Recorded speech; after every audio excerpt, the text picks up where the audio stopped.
శుభోదయం మిత్రులారా, మీరు చూస్తున్నారు ప్రజల ఒపీనియన్ న్యూస్ ఛానల్.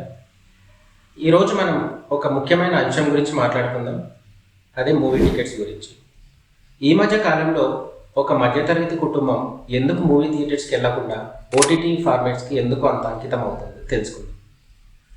అసలు ఈ మూవీ టికెట్స్ గురించి ఈ రచ్చ అనేది ఇప్పటి నుంచి కాదు, గత 4-5 సంవత్సరాల నుంచి నడుస్తూ ఉంది.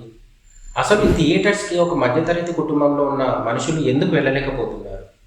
రీసెంట్గా నాకు ఒక తెలిసిన ఫ్రెండ్, అతను వచ్చేసి ఒక ప్రైవేట్ కంపెనీలో జాబ్ చేస్తున్నాడు. అతనికి 25,000 శాలరీ. అటు కుటుంబాన్ని పోషించాలి, ఇటు రెంట్ కట్టుకోవాలి. బట్ అతనికి ఒక ఫ్యామిలీకి మాత్రం ఒక ఆశ ఉంది. థియేటర్స్కి వెళ్ళి మూవీతో ఎంజాయ్ చేయాలి, ఫ్యామిలీని బాగా చూసుకోవాలి.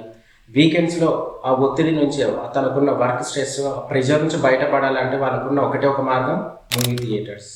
కానీ ఆ థియేటర్కి వెళ్ళాలన్నా కూడా ఆశ మాత్రం ఆశగానే మిగిలిపోతుంది. దానికి గల కారణాలు ఏంటి?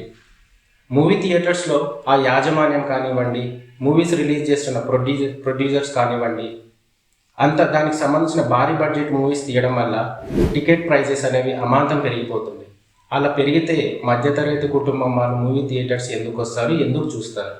ఒకప్పుడు పూర్వకాలంలో సినిమాలను కూడా 10 రూపాయల టికెట్లతో చూసిన మనుషులు ఇప్పుడు 500-400 పైసలు పెట్టి చూస్తున్నారు.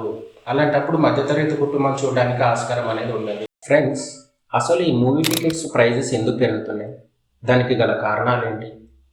మనకు లక్షల్లో మూవీస్ రిలీజ్ అవుతున్నాయి, కానీ ప్రజలు మాత్రం అన్ని మూవీస్ కవర్ చేయలేకపోతున్నారు. ఎందుకంటే ఈ మూవీ టికెట్స్ ప్రైజెస్ పెరగడం వల్ల చాలామంది జనాలు మక్కువ చూపిస్తున్నారు. అసలు ఈ యాజమాన్యం దీనిపై ఎందుకు చర్యలు తీసుకోవట్లేదు?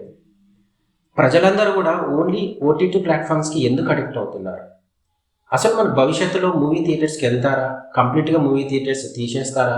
ఓన్లీ ఇంట్లోనే కూర్చొని ఫ్యామిలీతో ఓటీటీ ప్లాట్ఫామ్స్కి అడిక్ట్ అవుతారా? నాకు తెలిసిన కొన్ని రీజన్స్ మీకు స్టెప్ బై స్టెప్ ఎక్స్ప్లెయిన్ చేస్తాను. వీడియో మాత్రం చివరి వరకు చూడండి. ఫ్రెండ్స్, మూవీ టికెట్స్ ఆల్రెడీ పెరుగుతున్నాయని తెలుసు. అదేవిధంగా ప్రజలందరూ థియేటర్స్కి వెళ్ళి మూవీ చూడాలనే మక్కువ కూడా అంతగా కనిపించట్లేదు ఇప్పుడున్న జనరేషన్లో. అందులో ఒక ముఖ్యమైన కారణం వచ్చేసి వెబ్సైట్ పైరసీ. అసలు ఈ వెబ్సైట్ పైరసీ ఎక్కడి నుంచి మొదలైంది? ప్రజలు కూడా దానికి ఎందుకు అంత ఎంకరేజ్ చేస్తున్నారు? రీసెంట్గా ఇటీవల కాలంలో బాగా కాంట్రవర్సీ అయిన టాపిక్ వచ్చేసి ఐబొమ్మ రవి గురించి. అసలు ఐబొమ్మ రవి ఏం చేశాడు? ఐబొమ్మ రవి ఏం చేశాడంటే, అప్పుడప్పుడే కొత్తగా రిలీజ్ అయిన మూవీస్ మొత్తము వెబ్సైట్లో అప్లోడ్ చేయడము, ఆ అప్లోడ్ చేసిన మూవీస్ అన్ని ప్రజలందరూ డౌన్లోడ్ చేసుకొని ఫ్రీగా ఇంట్లో చూడడం వల్ల మూవీ థియేటర్స్ యాజమాన్యం కానివ్వండి, మూవీస్ తీసిన డైరెక్టర్స్ కానీ ప్రొడ్యూసర్స్కి చాలా నష్టం వచ్చింది. దానివల్ల అతనిపై ఇన్వెస్టిగేషన్ జరిపి అతను జైల్లో వేయడం జరిగింది. అది ఇన్వెస్టిగేషన్ రూపంలో ఇప్పుడు స్టిల్ ఇంకా జరుగుతూ ఉంది. కానీ ప్రజలందరూ కూడా ఐబొమ్మ రవికి చాలా మద్దతు చూపించారు. ఎందుకంటే మధ్యతరగతి దేవుడు వచ్చేసి ఐబొమ్మ రవి. సో మనం పైరసీ చేయడం తప్పే, బట్ దానికి గల ఒక ముఖ్యమైన కారణం కూడా మూవీ టికెట్స్ కూడా తగ్గిస్తే ఖచ్చితంగా పైరసీకి అందరూ మద్దతు అనేది పలకరు. సో ఒక మిస్టేక్ వచ్చేసి ప్రొడ్యూసర్స్ నుంచి కూడా ఉంది. సో మధ్యతరగతి కుటుంబం కూడా ఒక మూవీ చూడాలంటే ఈ వెబ్సైట్ పైరసీ ఏదైతే ఉందో ఆ మూవీ పైరసీ రూపం కూడా కొంతమంది చూస్తున్నారు. అది ఇగ్నోర్ చేయాలంటే ఖచ్చితంగా మూవీ టికెట్స్ మాత్రం ఖచ్చితంగా తగ్గించాల్సి ఉంటుంది. ఓటీటీ ప్లాట్ఫామ్స్ ప్రజలందరికీ తెలుసు. ఓటీటీ ప్లాట్ఫామ్స్ చాలామంది సబ్స్క్రిప్షన్ చాలామంది చేసుకుంటున్నారు. అందులో కొన్ని వచ్చేసి ఆహా, అమెజాన్ ప్రైమ్, నెట్ఫ్లిక్స్, ఇలా చాలా ఉన్నాయి ఓటీటీ ప్లాట్ఫామ్స్. ప్రజలందరూ కూడా ఈ ఓటీటీ ప్లాట్ఫామ్స్కి ఎందుకు అడిక్ట్ అవుతున్నారు? ఎందుకంటే ప్రతి ఒక్కరి మైండ్ సెట్ అనేది చాలా చేంజ్ అయింది. ఎప్పుడైతే థియేటర్స్లో ఒక మూవీ రన్ అయ్యి టికెట్ ప్రైజెస్ పెరిగి దాని క్రేజ్ అనేది కూడా చాలా తగ్గిపోయింది. టికెట్ ప్రైజెస్ పెరిగినప్పుడు ఖచ్చితంగా మధ్యతరగతి కుటుంబాలు ఏం చేస్తారండి? ఓటీటీ ప్లాట్ఫామ్లోనే మూవీస్ చూడడం జరుగుతుంది. సో వాళ్ళకు కూడా ఓపిక నశిస్తుంది. అంటే మూవీ థియేటర్స్కి వెళ్ళాలి, అక్కడ టికెట్స్ కొనాలి, తీసుకోవాలన్నా కూడా చాలా ఇబ్బందిగా ఫీల్ అవుతున్నారు. ఒక 1 వీక్ 10 డేస్ ఆగితే ఖచ్చితంగా అది ఓటీటీ ప్లాట్ఫామ్లోకి వస్తుందని ఒక ధైర్యంతో కూడా ప్రజలందరూ ఇంట్లోనే ఉండి ఫ్యామిలీతో దర్జాగా సినిమాలు చూస్తున్నారు. సో ఓటీటీ ప్లాట్ఫామ్స్ కూడా ఒక ముఖ్య కారణం అనమాట. ప్రజలందరూ థియేటర్స్కి వెళ్ళకపోవడానికి కూడా ఇది ఒక ముఖ్య కారణం. టికెట్ ప్రైజెస్ ఒకప్పుడు తక్కువ ధరకే మూవీస్ చూసిన జనాలు ఇప్పుడు అసలుకి ఎక్కువ అమౌంట్ పెట్టి చూడాలన్నా కూడా అసలుకి ఇంట్రెస్ట్ రావట్లేదు. అసలు టికెట్ హైక్స్ పెంచుకోవడానికి ఎవరు పర్మిషన్స్ ఇచ్చారు? ఎందుకు ఈ గవర్నమెంట్స్ కూడా మూవీలో టికెట్స్ ప్రైజెస్ పెంచుకోమని చెప్పేసి పర్మిషన్స్ ఎందుకు ఇస్తున్నాయి? దీనివల్ల నష్టపోయేది ఎవరు? ఇప్పుడు ప్రజలు కూడా మూవీస్కి వెళ్ళకపోతే నష్టపడేది ఎవరు? ప్రొడ్యూసర్స్. వాళ్ళ ఎంత భారీ బడ్జెట్ మూవీలు తీసినా కూడా థియేటర్కి ప్రజలు రాకపోతే నష్టం ఎవరికి? మూవీ యాజమాన్యానికి మాత్రమే.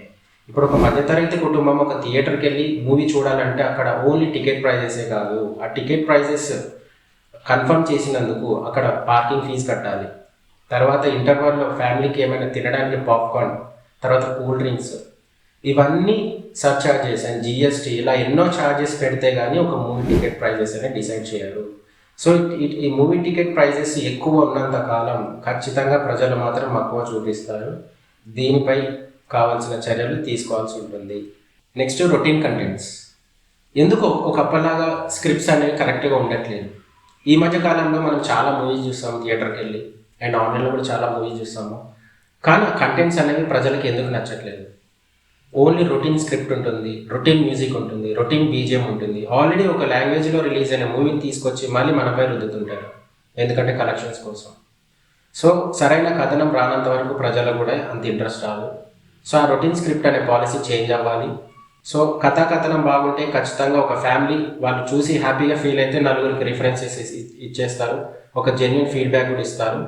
సో ఒక విధంగా ఆలోచిస్తే కథనం కరెక్ట్ లేకపోవడం వల్ల కూడా ప్రజలు మక్కువ చూపిస్తున్నారు మూవీస్ మీద. Okay friends, thank you video మొత్తం చూసినందుకు. సో ఈరోజు మనం మాట్లాడుకున్న టాపిక్స్ అన్నీ మీకు నచ్చినట్లయితే ఖచ్చితంగా లైక్ చేయండి, షేర్ చేయండి, మన ప్రజల ఒపీనియన్ న్యూస్ ఛానల్ని సబ్స్క్రైబ్ చేయండి.